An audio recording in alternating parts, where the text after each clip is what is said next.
Êxodo 20.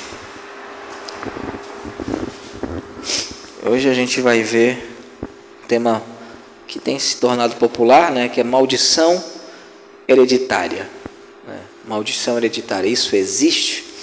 Acho que a gente já escutou muita gente falar que existe, muita gente falar que não, você tem que fazer um culto de quebra de maldição, tem algo na tua vida, né? Qual é a ideia de maldição hereditária? A ideia é que maldições ou demônios atuam nas pessoas devido a pecados passados de seus pais, de seus avós, seus bisavós e por aí vai. Então a pessoa tem um problema ali com a fornicação, é porque existe um demônio que era do pai, que era do avô, do bisavô. Muitas igrejas de cunho carismático, não todas, mas de cunho carismático e neopentecostais, até algumas batistas acreditam nisso, né, em maldição hereditária. Aí a gente vai ver se de fato tem base nisso. Mas antes de eu falar que não tem base, né, porque não tem base, né, primeiro, não estou dizendo com isso que essas pessoas que creem nisso não são salvas. Obviamente são salvas. Não estou dizendo que não existem pessoas piedosas, pessoas que são corretas, que vivem uma vida de santificação. Claro que tem. Claro que as pessoas, muitas pessoas que creem nessas coisas, embora tenham uma doutrina que eu considero errada, não significa que não são irmãos em Cristo. São irmãos em Cristo, porém, neste ponto, acredito que estão equivocados. E a gente vai ver isso. Mas eles usam a Bíblia. Em Gênesis, capítulo 20, verso 5 e verso 6, existe um texto que é um texto muito forte. Êxodo. É Êxodo. Não é Gênesis. É um texto muito forte, né? Só lembrando que essa ideia de maldição hereditária, ela se populariza no meados do século XX com os movimentos neopentecostais ou carismáticos dos Estados Unidos, e vem para cá com a ideia então que você tem que quebrar maldições, cultos de quebra de maldição, para que as pessoas então possam se libertar de alguma coisa que esteja aprisionando elas, né? Essa é a ideia. Ou se seu pai fez algum pacto passado, seu avô fez um pacto passado, fez algum trabalho no passado, então você tem que quebrar isso na sua vida. Essa é a ideia, né? Eles vão argumentar aqui em Êxodo 20, verso 5 e 6 diz o seguinte, né? Os 10 mandamentos ali, né? Aqui o segundo mandamento, né, diz o seguinte: não te curvarás diante delas, nem as servirás, porque eu, o Senhor teu Deus, sou um Deus ciumento, que visito a iniquidade dos pais sobre os filhos até a 3ª e 4ª geração daqueles que me aborrecem. E mostro misericórdia a milhares dos que me amam e guardam os meus mandamentos. Fala, viu aqui, ó, o Senhor visita a iniquidade dos pais sobre os filhos até a 3ª e 4ª geração daqueles que aborrecem. O texto diz isso. Então ele vai argumentar que então aqui a gente tem uma clara prova de maldição hereditária. Então vamos pensar um pouquinho aqui, né?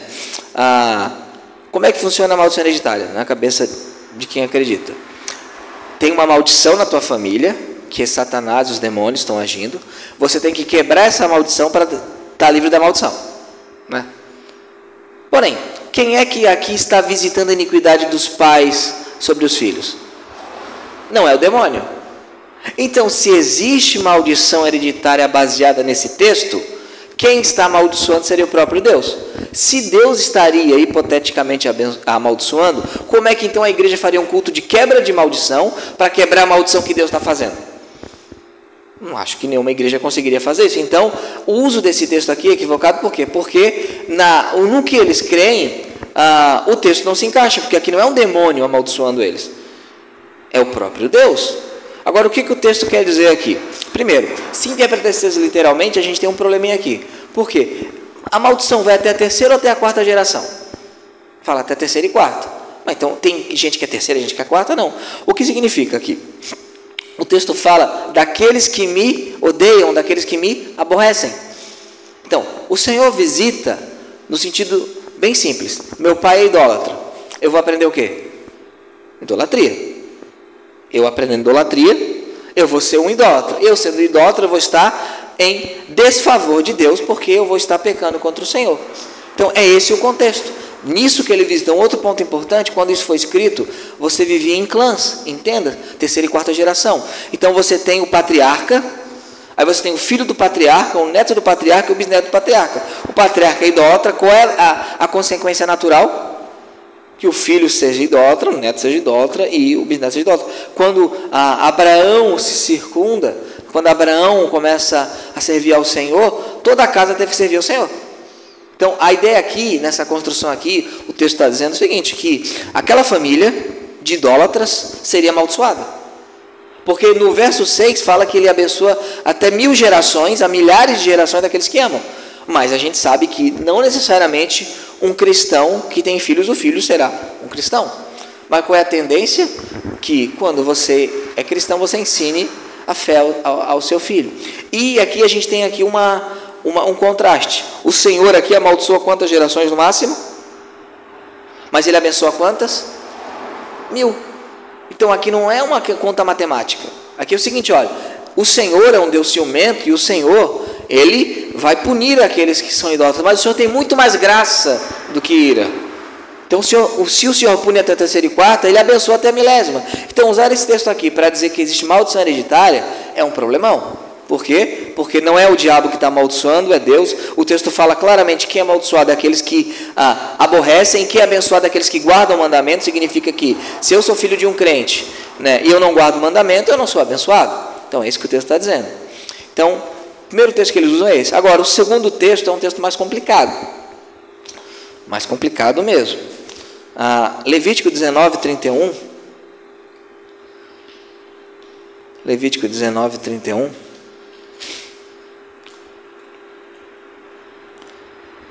E 26. 20, verso 6, né? Não 26 de 26.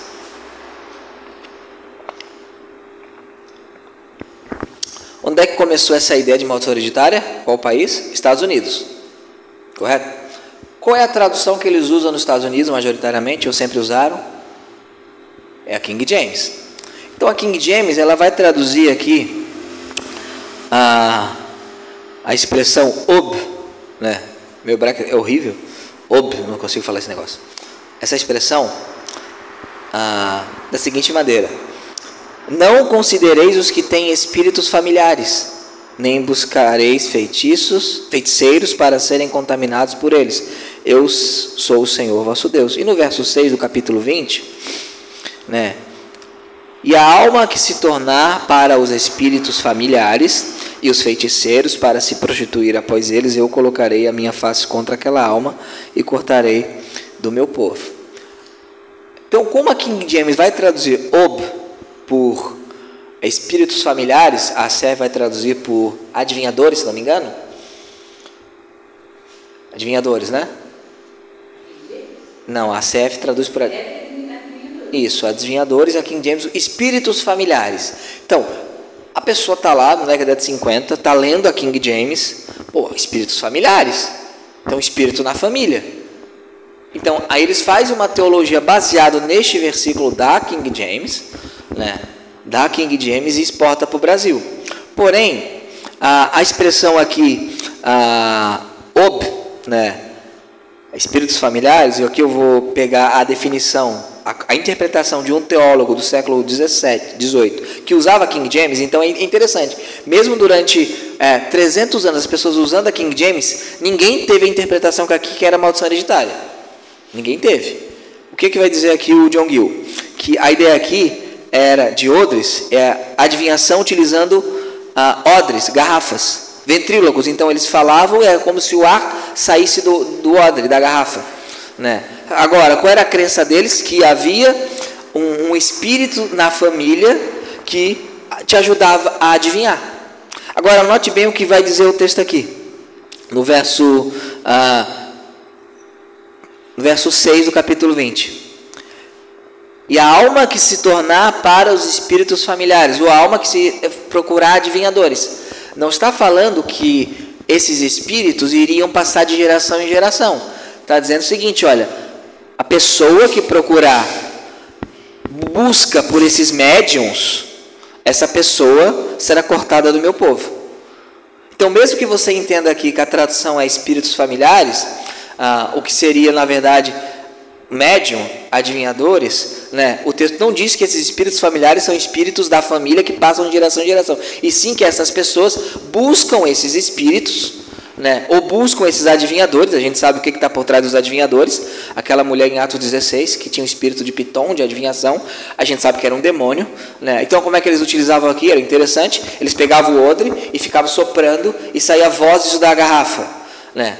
A ideia é essa, então olha, um espírito familiar aqui, porque a família fazia, o espírito da nossa família está dizendo isso, né? Como hoje seria o santo da família, né? Cada família tem um santinho, ali tinha aquilo ali. Então esse texto aqui, ele não diz, eu até acho que a tradução adivinhador é melhor, porque evitaria confusão, né? Mas basicamente é isso, eles ficavam soprando na garrafa, para que então pudesse adivinhar o futuro, é só isso, não está dizendo que tem um espírito na família, que passa de geração em geração, isso é extrapolação do texto, né? Até porque o Senhor fala aqui, e a alma é individual, não são a alma da família, as almas da família, a alma que se tornar para os adivinhadores ou para os espíritos familiares, eu prefiro a tradução adivinhadores, e feiticeiros, para se prostituir após eles, eu colocarei a minha face contra aquela alma e a cortarei do meio do seu povo. Até porque, se espíritos familiares aqui, eles passam de geração em geração, então os feiticeiros iriam passar de geração em geração, não faz nenhum sentido,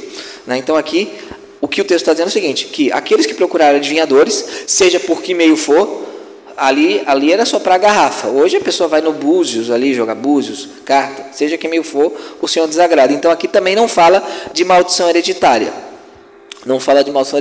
tem um outro texto lá em Apocalipse, que não é necessário abrir, que vai falar que os filhos de Jezabel, que era uma falsa profetisa numa das 7 igrejas, os seus descendentes, seus discípulos seriam punidos pelo Senhor. Filhos ali são filhos espirituais, isto é, são discípulos daquela falsa profetisa que contaminava a igreja. Porém, eles vão utilizar 2 textos do Novo Testamento. Está tranquilo até aqui? Não vão procurar a quebra de maldição, né? Não, tá. O espírito familiar, não, né? O espírito familiar da minha família são todos pobres, né? Podia dar uma... ali em Marcos, capítulo 9, verso 21, é outro texto muito utilizado. Depois eu vou para os versículos que provam que não tem maldição hereditária. Vamos só ver, por honestidade, os versículos utilizados. Agora, de novo, eu não estou dizendo que não tem pessoas piedosas, santas de Deus, acreditando nisso. Tem gente que crê mesmo nisso, e são pessoas corretas de Deus, pessoas piedosas, mas não vejo base bíblica. E não vejo como isso liga com a fé em Jesus, né? Ali Marcos 9, 21, deixa eu abrir aqui. Diz o seguinte, aqui tem uma pessoa endemoniada, né? Uma pessoa endemoniada, ali se não me engano que os discípulos não conseguem expulsar isso, os discípulos não conseguem expulsar, aí perguntado para o pai, e perguntou a seu pai, Jesus, há quanto tempo isto veio a ele? E ele disse, desde criança.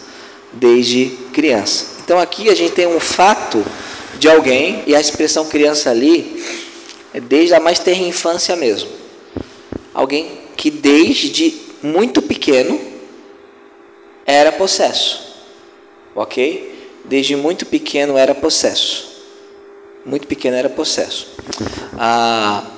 eu já vi criança possessa. Agora nota uma coisa, quem estava possesso? Era a criança ou era o pai? A criança. Jesus então expulsa o demônio do pai ou da criança?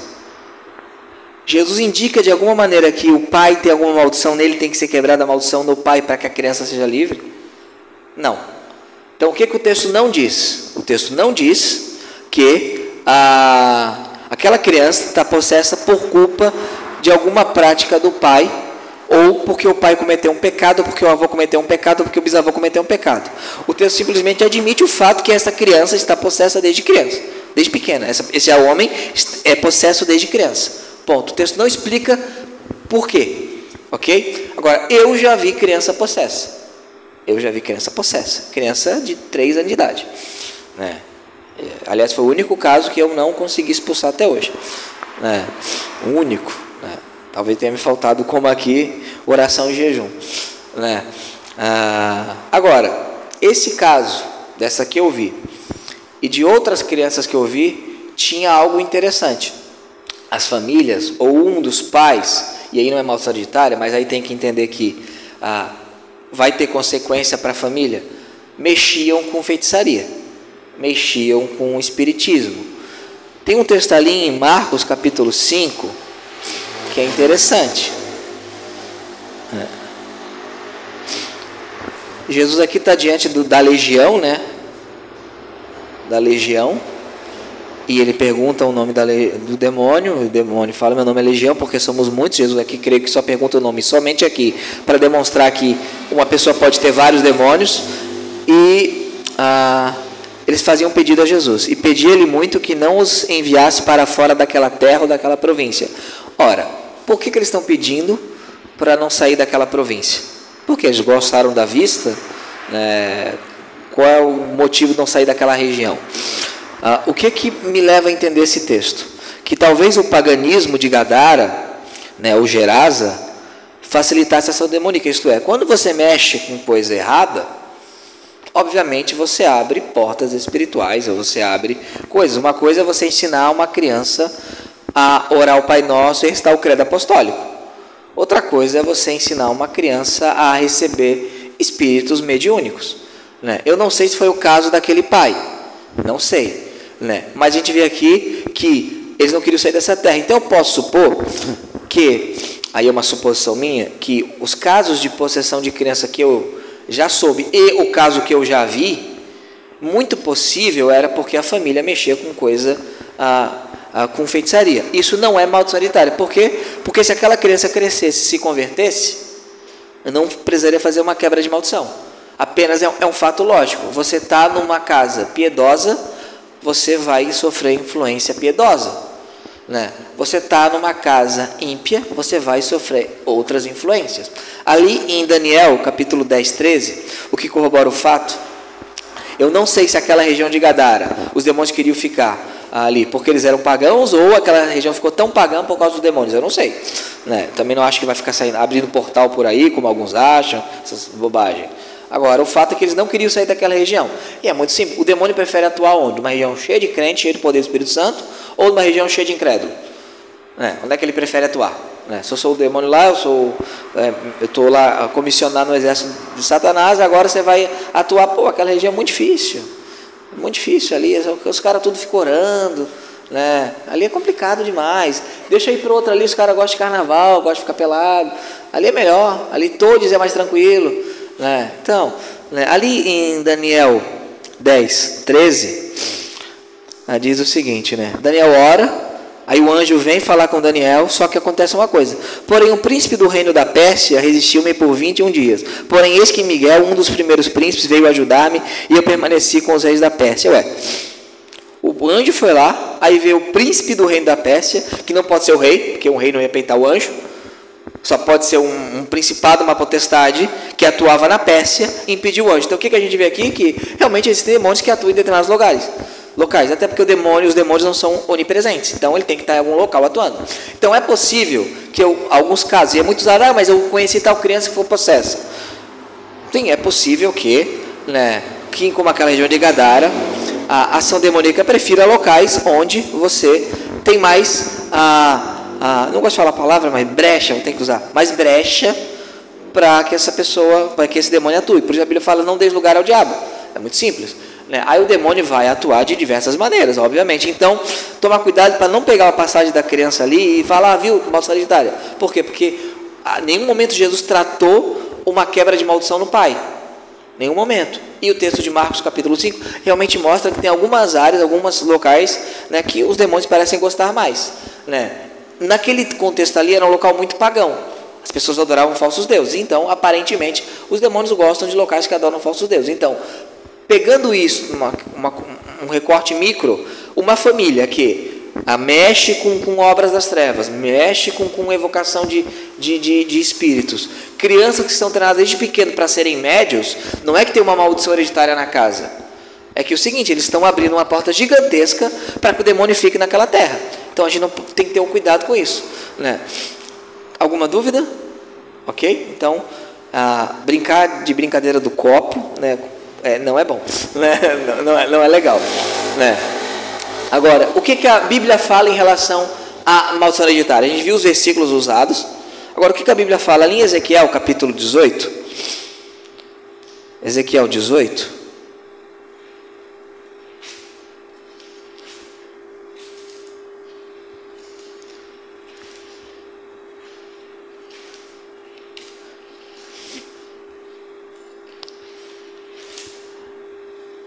Ezequiel 18, verso 16 ao 23, diz o seguinte, dizendo: nem oprima ninguém, não retém o penhor, nem prejudica através de violência, mas dá o seu pão ao faminto e cobre o nu com roupa.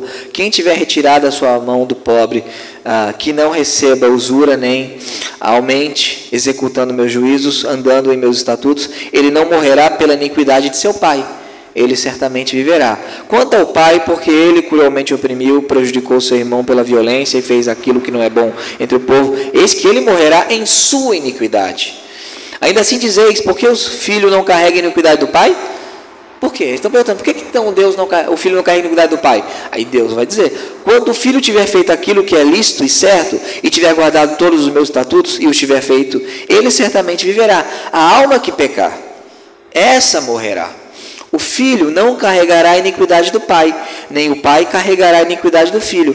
A justiça do justo ficará sobre ele, e a perversidade do perverso ficará sobre ele. Contudo, se o perverso se desviar de todos os seus pecados que cometeu e guardar todos os meus estatutos, e fizer aquilo que é lícito e certo, certamente viverá, ele não morrerá. Todas as suas transgressões que cometeu não serão mencionadas a ele. Na sua justiça que fez, ele viverá. Tenho eu qualquer prazer em que todo perverso morra, diz o Senhor Deus, e não que ele se desvie de seus caminhos e viva? Então, o que a gente tem aqui?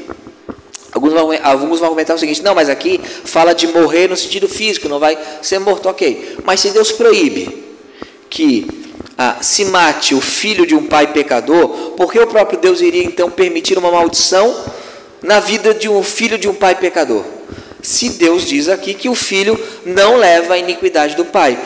Mas o caso de Adão e a humanidade inteira. O caso de Adão é diferente. Por quê? Porque Adão é o cabeça federal da humanidade. Ok? E tem o segundo Adão, que é Cristo. Tem a solução. Né? Tem a solução. Então, o que a gente tem aqui no texto de Ezequiel?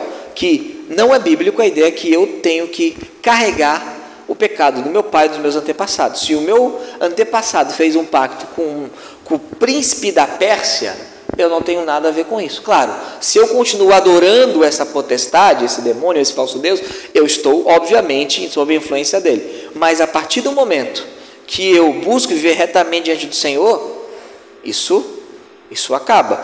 Né? Isso acaba. Por quê? Porque ali em Gálatas, capítulo 3, verso 10, porque o que é pecado? Pecado é a quebra da lei. Né? Pecado é a quebra da lei. Então, ali em Gálatas capítulo 3, verso 10, deixa eu abrir aqui, Gálatas 3, 10,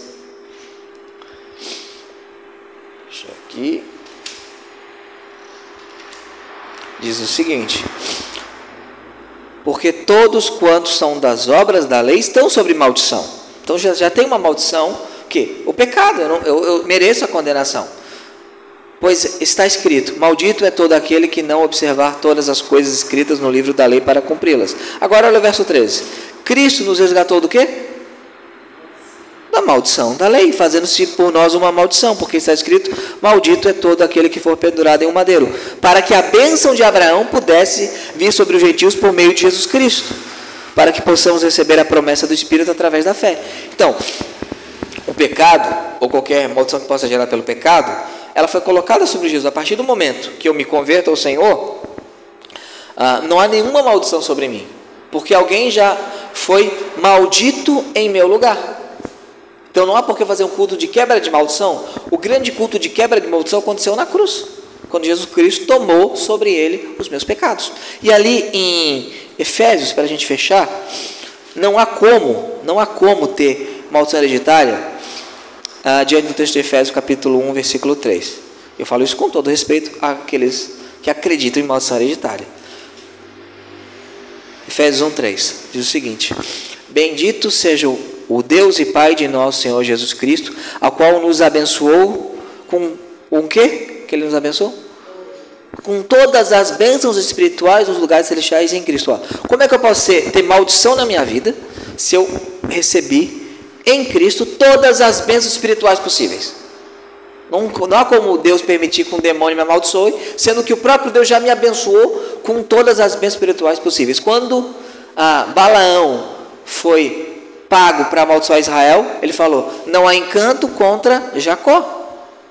Israel só se lascou quando Israel pecou, cometeu iniquidade. Ele não pôde amaldiçoar Israel. Por quê? Porque Israel era o povo de Deus. Então não há maldição sobre o crente. Mas aqueles crentes que não vencem certo pecado, certa coisa, isso é a nossa natureza caída. Claro que Satanás pode inflamar isso, mas é a nossa natureza caída, né? Como é que se vence isso? Mediante arrependimento e fé, utilizando os meios de edificação, a leitura da palavra, a frequência aos cultos, né? Refletindo corretamente sobre as ordenanças, a ceia do Senhor, o batismo, a congregar, né? A receber a palavra de Deus quando é pregado no púlpito, a oração, o jejum, os meios de edificação. É assim que se vence. Não é vir na frente e eu agora quebro essa maldição da tua vida. Não vai acontecer. Não vai acontecer, né? Então a pessoa está lá e ela cai sempre no pecado. Porque a vida cristã é uma batalha contra a minha própria natureza. Não é que tem uma maldição na vida de alguém, na vida da pessoa, porque o bisavô fumava Marlboro. Não é isso. Ou porque o tataravô traiu, aí então toda a linhagem tem que trair. Não precisa isso, né? Precisa que eu quebre agora essa maldição? Não precisa. Eu recebo o Senhor e eu me arrependo dos meus pecados e vou lutar contra as tendências pecaminosas do meu coração. E não é fácil. Às vezes tem gente que vai lutar a vida toda com alguma tendência pecaminosa. Tem gente que vai vencer e não vai mais sentir essa tendência pecaminosa, mas tem gente que vai. Porque acontece, a Bíblia não revela, né? Mas todo mundo vai ser mais fraco em alguma área. Isso não é uma maldição na vida, isso é a luta que o Senhor permite muitas vezes para mostrar a nossa fraqueza, que a gente recorra a Ele. Então, não existe, porque eu já tenho todas as bênçãos espirituais em Cristo Jesus. E se fizerem um trabalho, se fizerem alguma feitiçaria para você, que eu não posso mais usar outro termo que pode dar processo, né? Se fizeram alguma coisa contra você, pode fazer à vontade, porque o Senhor me abençoou com todas as bênçãos espirituais no lugar celestiais em Cristo Jesus. Não precisa fazer culto de quebra-maldição nenhum para mim, né? Não precisa. E também gera um problemão, porque a pessoa tem uma tendência, por exemplo, a pessoa é promíscua. Eu sou promíscuo porque tem um demônio de promiscuidade na minha família, no meu pai, no meu bisavô, por isso que eu sou. Isso gera uma transferência de culpa. A culpa não é minha. A culpa é que tem um demônio na minha família fazendo fazer isso, né? Mas não é por isso. Por que tem? Porque a pessoa quer, que a pessoa faz, não é porque tem um demônio. Então a gente tem que tomar cuidado com essa consequência lógica de quem crê nisso. Nem todo mundo que crê nisso vai dizer que a pessoa faz porque tem um demônio, mas muita gente que faz acha porque tem um demônio atuando para que ela faça. Então, resumindo, a ideia é que maldições ou demônios atuam nas pessoas devido aos pecados passados dos pais, não é por isso, né? Não existe essa ideia de maldição passada de pai para filho. O que existe sim é atuação maligna em famílias que não buscam o Senhor. Isso realmente existe. Alguma dúvida? Então vamos orar, se levantar e vamos orar. E quebrar as maldições? Não precisa fazer isso. Não há necessidade, né? Não há necessidade. Então vamos orar ao Senhor. Senhor Deus e Pai, nós te louvamos, Senhor, pela tua graça, pela tua palavra que é clara, Senhor, que fomos abençoados com todas as bênçãos espirituais em Cristo Jesus, porque Cristo nos resgatou da maldição da lei, fazendo-se Ele uma maldição por nós, Senhor, porque carregou sobre Ele todo o nosso pecado, Pai. Então, Deus, à luz do que Cristo fez, sabemos que a cédula de ordenança que mostrava a nossa dívida foi rasgada, Deus, e somos livres, Senhor. Nos ajude também, Deus, a vencer o pecado, Deus, do dia a dia, Deus, aquilo que ainda macula o nosso coração, ainda que suja nossos pés, Senhor, para que possamos te glorificar, Senhor. Que o Senhor Deus nos dê a certeza, Pai, que estamos guardados pelo teu poder. Essa é a nossa oração, em nome de Jesus. Amém.